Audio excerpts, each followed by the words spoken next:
I am Mr. Sellers. I'm the project coordinator at the National Center for Returning Citizens, and I have the lovely privilege of being out here at the Reentry Rally. And what better place would we be doing this at our nation's capital, right on the base of the Capitol itself. And I'm here with the organizer, Mr. David. I'm going to let him introduce himself and go into the story at Tufts, and as well as some of the federal things that he's doing as far as public policy, how we can get increased rights for returning citizens. So take it away. Thank you.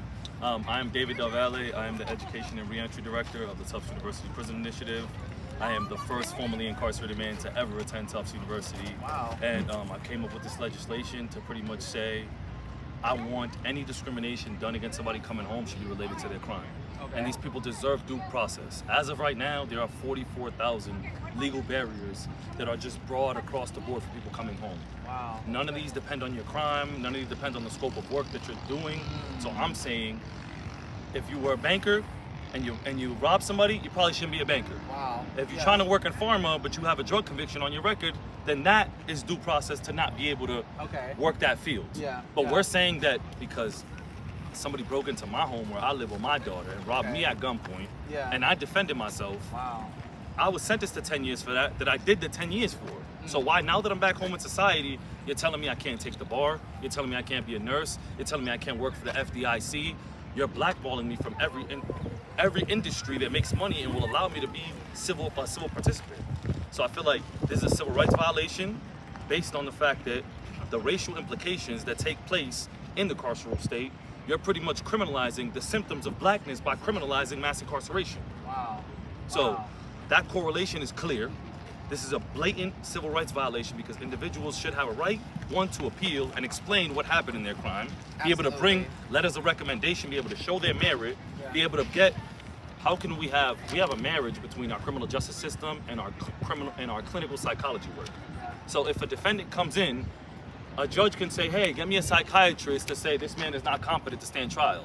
But you're telling me a judge can't tell a psychiatrist, hey, tell me if this man is competent enough to work this job. Yeah. And the beautiful thing about what we're talking about here, I want to highlight the name of the policy that you're trying to get introduced as far as giving, expanding the civil rights of returning citizens, as you said. Yes.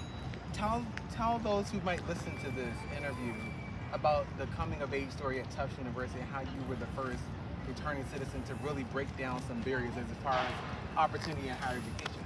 Yes, so my story to higher education is super unique.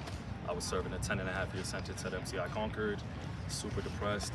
About 3 years into my sentence, I had met this wonderful professor, Dr. Hillary Benda. I call her my educational fairy godmother.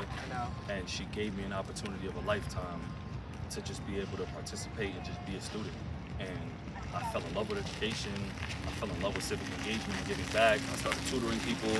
And when I came home, I just did it on campus. And we started literally winning people over one by one.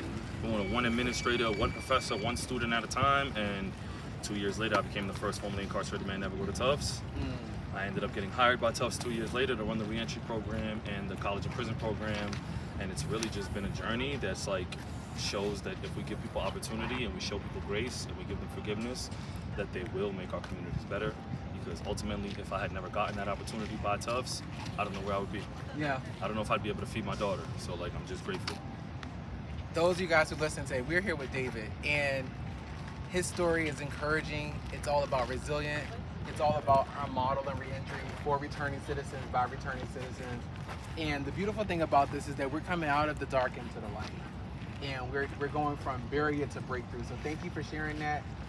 For more information on the work that we do at the National Reentry Network for Returning Citizens, please like, follow, and share all platforms, social media. And remember, we are investing in people, not prisons. Nice to meet you, my friend. Likewise. All right.